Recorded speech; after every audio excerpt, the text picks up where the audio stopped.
You're doing break in those guys or right to them? Blind Mike. What are we doing?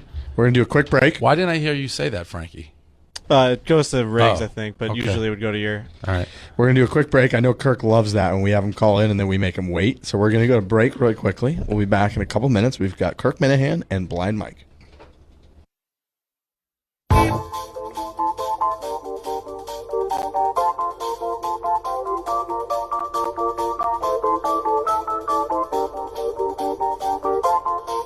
Blinded by the light, wrapped up like a douche, another runner in the night.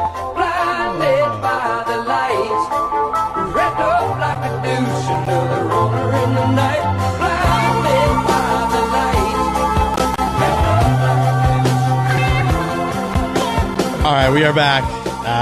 We teased this part of the show. We've got, I believe, Kirk Minahan and Blind Mike both on the line. Are you there, gentlemen? What's up, guys? So that's Blind Mike. Yeah. Is Minahan on? Hello. Kirk probably hung Hello. up by now, I'm Hello. guessing. Okay. I mean, I was really hoping to fucking wait.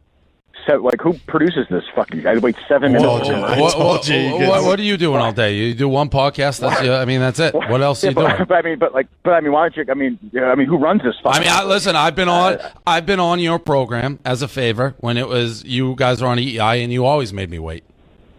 I didn't make you wait, but Well, okay, you fine, did. whatever. Well, I didn't make you wait either. It's the Neither same. here nor there. It's the same fine, logic. It's fine. Yeah. All right. It's fine. Great. That's wonderful. Well done. Okay. Well argued. All right. We're off to a smashing start here. All right. So blind. Let's just get this over with. Okay? Blind Mike wants to be paid. That's what, hashtag pay Blind Mike, this, that, the other thing. I got to be honest. I don't listen to your podcast all that often. So what is he? I appreciate it. Thank you. What does Blind Mike do on your podcast? Blind Mike is sort of the sidekick on the podcast. He also controls a social media account. He's done a good job, and he is essentially begging to get paid. And we had Eric on last week, and he tried to make this case. I mean, if you ask him how much, I took it easy on her. I think he'd do it for $25,000. Honestly, like I don't think this is a big negotiation. This is somebody who has no leverage at all, zero, none. Okay, so I'll tell you what my leverage is. what's that? My leverage is pretty simple, and that's that Kirk Minahan, while very talented, is a clinically insane man, and every day he needs someone to beat up on. And as Dave knows, I'm the best punching bag in the business, and without me, I think you have to put him in a padded room. So to keep this man healthy, I think you need me. So when I saw this, and first of all, Mike, why'd you ask Erica as opposed to me? You think she's making the decisions on who gets paid for content? I didn't ask Erica. I didn't talk to anyone. Kirk talked to Erica about coming on the podcast. Wait, what? You never asked Erica if you should get paid? I've never talked to Erica directly except for on the podcast. Got it, but she came on and asked it. But you're doing that. I thought you weren't tweeting at her or me or what? How, like it's I've tweeted at both of you. Okay, well that kind of counts. So You're really well prepped for the segment, Dave. It's really working out well. well, I was on vacation, and I got to be honest, Blind Mike is not like a top priority. So here's my thing. I agree. So here's my question: Kirk? Why wouldn't our relationship that we have with you is a lot of it is upside. So if the show does well and you sell ads, you get paid more. Why wouldn't you just pay him? Pay him out of my pocket? Correct. Because I don't want to. By the way, I am essentially. My understanding is that's what we're going to probably do anyway if we do it. It's going to come out of my end at the end of the year, right? I mean, if we pay him. I mean, this whole thing seems like a complete circle. I'm just trying to figure out how it's actually going to work. Got it. So, all right, then we're on the same page because of that setup. So if we said, all right, because ultimately it is that's how I always looked at it. I was like, why is Blind Mike asking Erica and I? Because we kind of agreed with the deal with you in the beginning. It's like if you wanted the other guy, all that would have been figured out. Blind Mike's your guy. To be honest, I like Blind Mike. I could care less whether Blind Mike works with you or not. If you think it makes the show better, it helps everybody. Most importantly, probably you. So if you want to pay Blind Mike, it's going to come out of your end, right? Correct. I don't know. First of all, Dave, it sounds like you're Mike. You're getting. It sounds like Dave's like 50 miles away. Yeah, I can barely hear him. It sounds like he's. Weird. Is that better?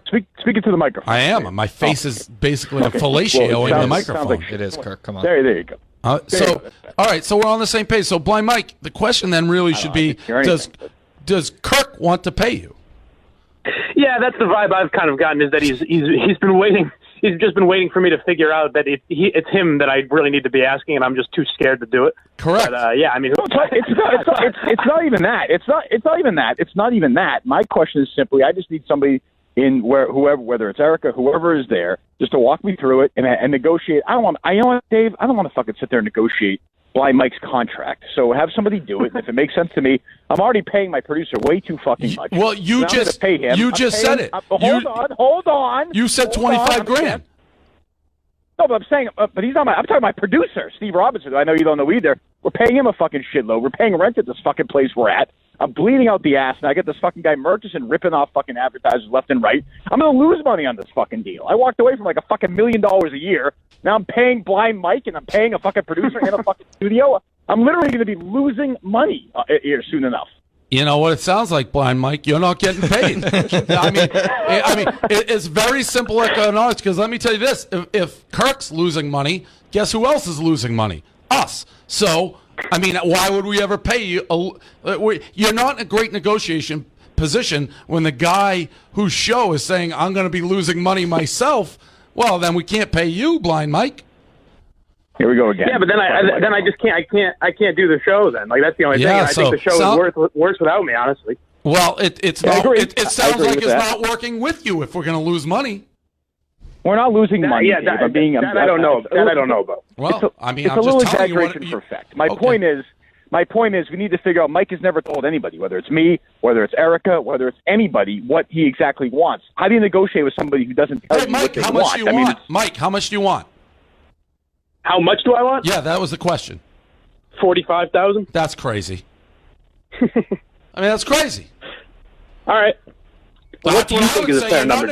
You're not negotiating with me. If I was Kirk, I'd say I can go find somebody else young that I can go beat up on pretty easily. Where are you going to find that? I contribute a lot to the show. It's not just him beating me up. Where are you going to find someone else? I don't know. It's Kirk. I mean, he can bring in Jerry Callahan and pay him 10 times more.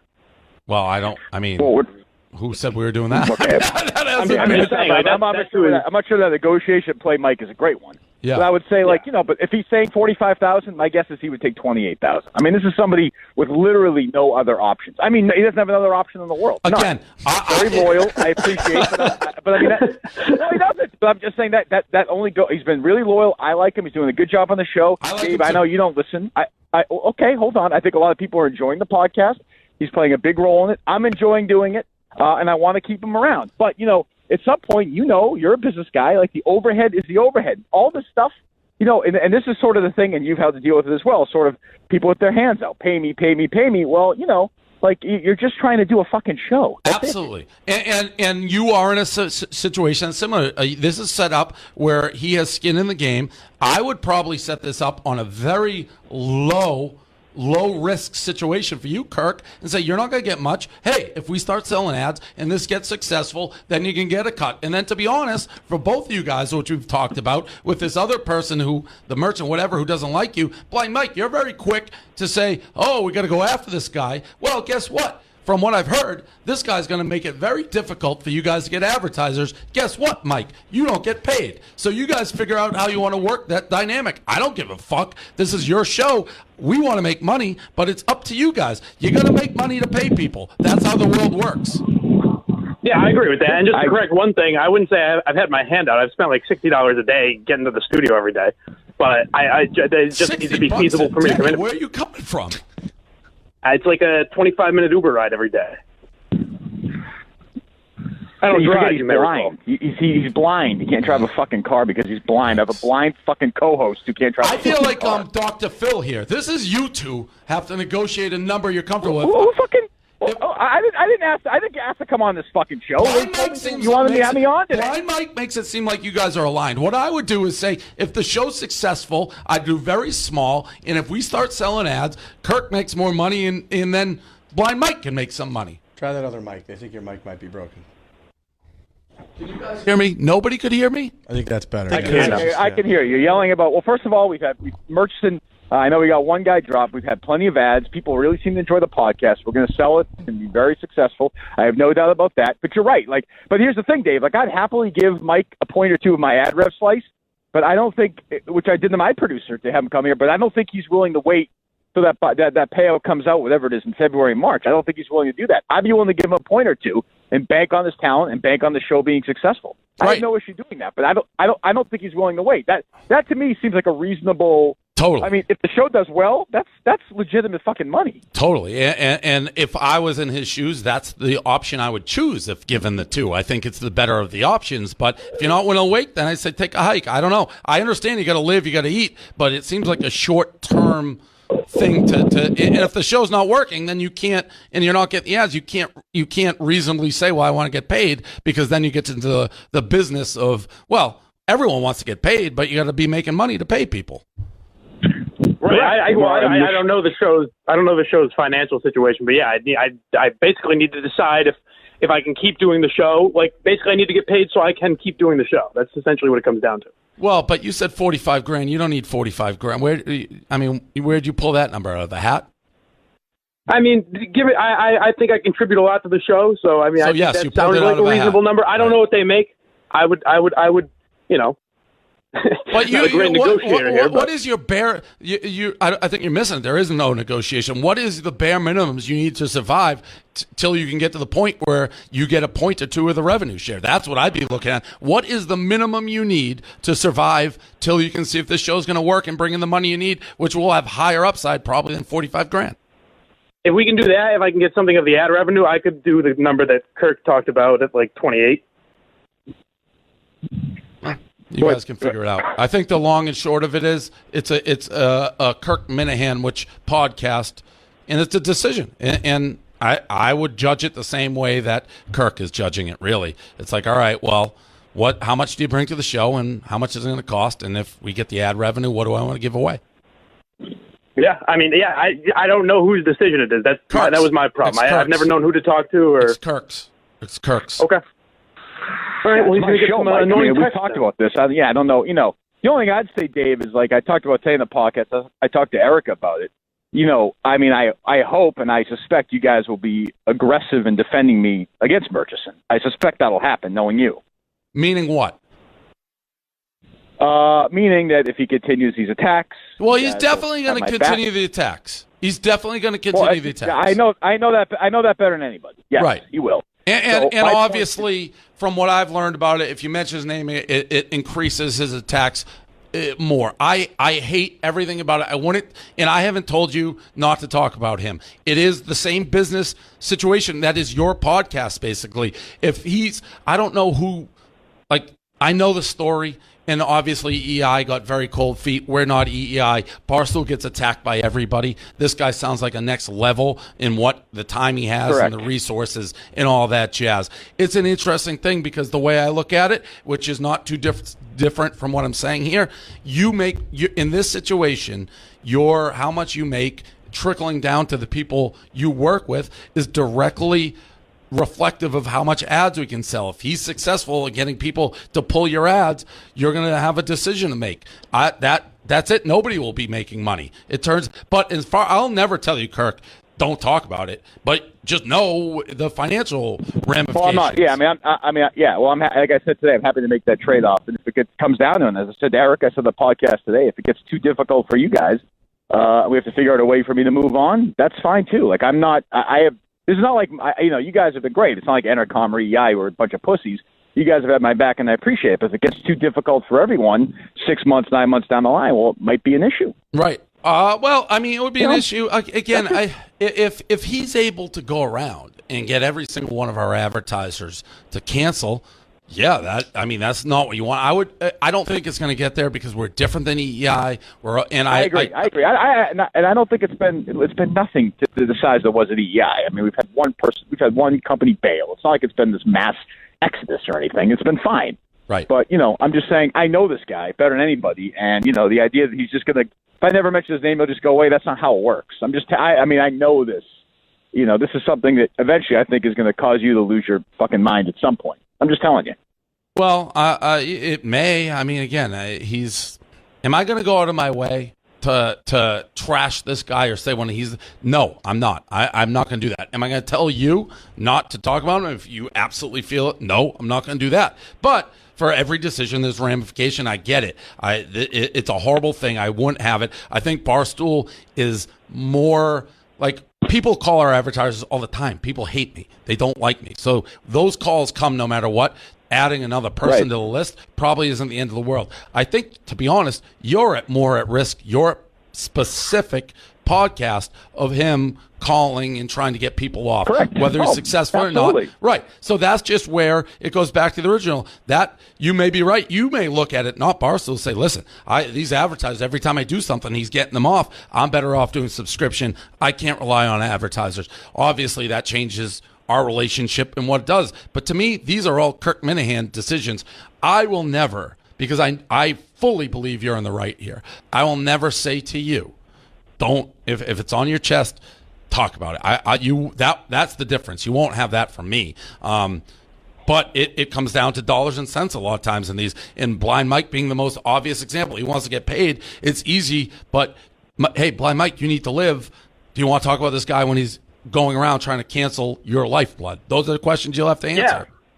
Yeah, no, I know. I mean, I know that. And it's a tough thing. I don't know it's what a the tough show's thing. like. Yeah. It's always tough, whether it be me, Kirk, anybody, when you know you're in the right. I've always said with Barstool, our greatest advantage, I feel, is that we are not beholden to direct advertising because they go in the wind, they swing, you can't control it, you can seem a lot bigger than you actually are, and somebody just may say, I don't want to deal with this guy calling me every 10 times, it's not worth the headache, regardless of whether he's right or wrong. Barstool's certainly getting bigger, we're getting more advertising, we're doing better, but there's so many people that hate us. I don't know. I don't know enough about it, but I know this. It's something, it's a real decision. I will never, ever, though, say don't unless I thought you were totally wrong, but censorship is not my bag. Kirk, you won't be here if it's not mine, but these things sometimes, I don't know, I mean, I'm not great at biting my tongue, so I'd never tell somebody else to bite their tongue, but they're real financial decisions. Yeah, I think it's important to let everyone know that Bob Murchison is trying to take money away from a blind man, you know? Right, but from what I've seen, listen, you guys had Kirk had the #1 show on EEI or whatever, it was, and he was great.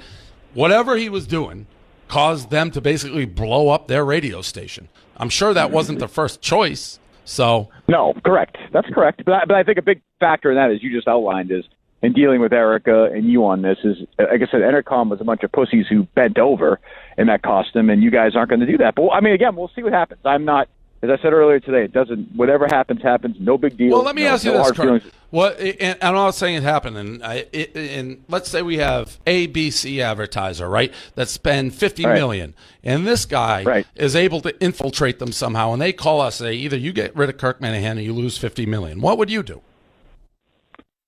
If I were you? Yeah. Get rid of me. Right. So that's, I mean, again, we're not them. I will say, like, I think that'd be a sad day for Barstool if they let that happen. I mean, not just because I think I'm great at what I do, but I think it also sends a terrible message. And I think, but by the way, I don't think.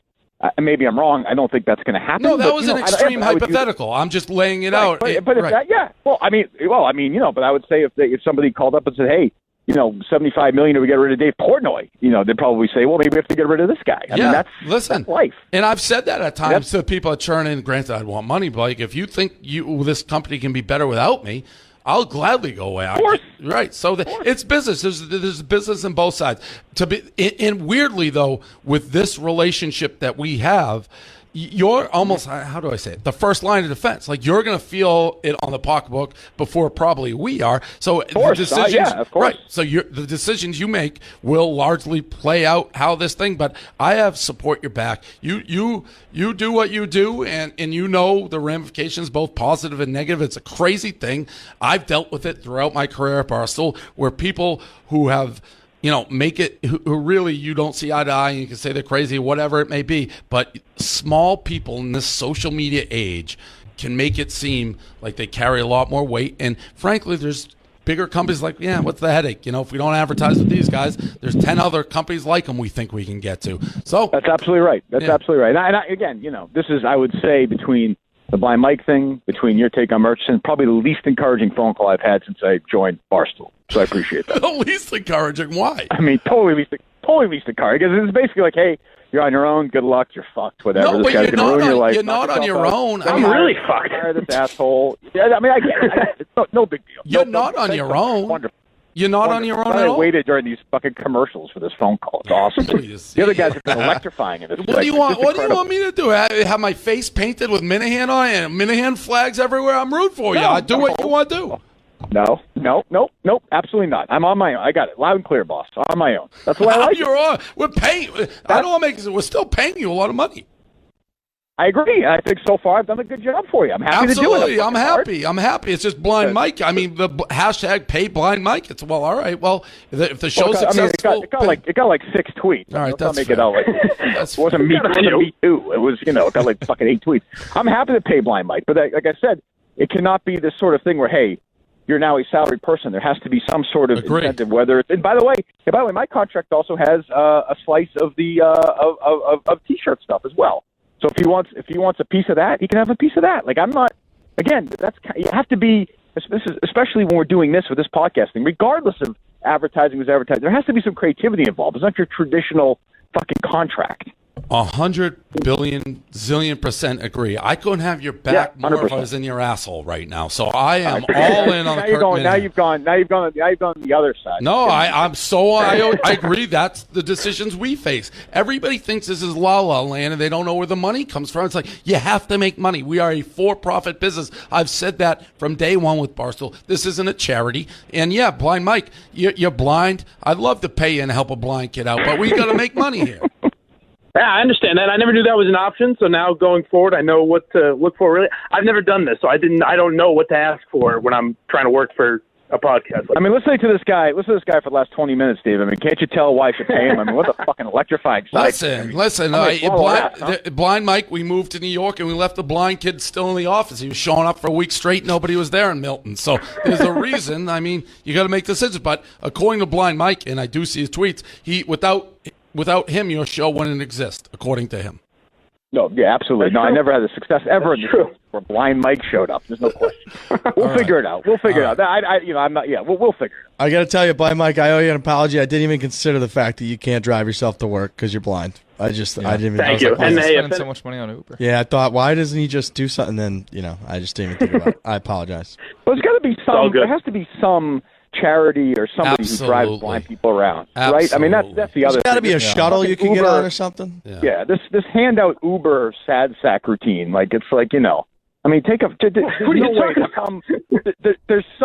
there's some charity that drives blind people around. There's no. Absolutely. There has to be. Yeah, absolutely. Well, blind. If you're in something, I don't know. This is when I know we've run our course. All right, thanks, guys. Talk to you later. Yeah, I'm Kirk, great talking to you, as always. Yeah, that was great stuff. All right, that's the Kirk Minahan show with Blind Mike. Nice to air out some of that drama. It's a nice little. Microphone's still not working. Yeah, I can't hear anything out of that. That microphone, you might have just fucked that. So how long have I not been on the air for? No, you were on the air. It was just rattling. Something like when you were going in on them, something rattled in there. So that one sounds better. Just didn't sound great. That's Yeah. a nice little look at the business too. That's a good example of the business here at Barstool. People like that shit.